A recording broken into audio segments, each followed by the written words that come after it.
Hi, I'm Bea from Quebec. I'm a French Canadian. Hi, I'm Elise. This is Sol, originally from Oregon, currently living in Utah.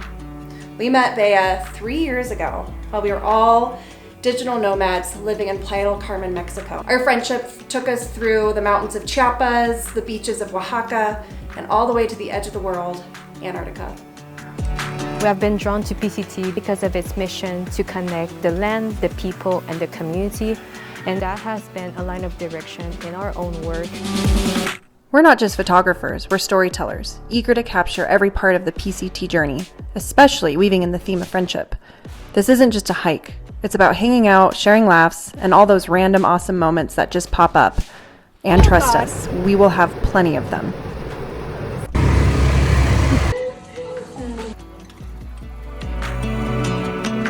He is a soul dog. Yeah. Say hello to the rooster and the birds. Our journey together is more than miles, but the in-between moments that bind us.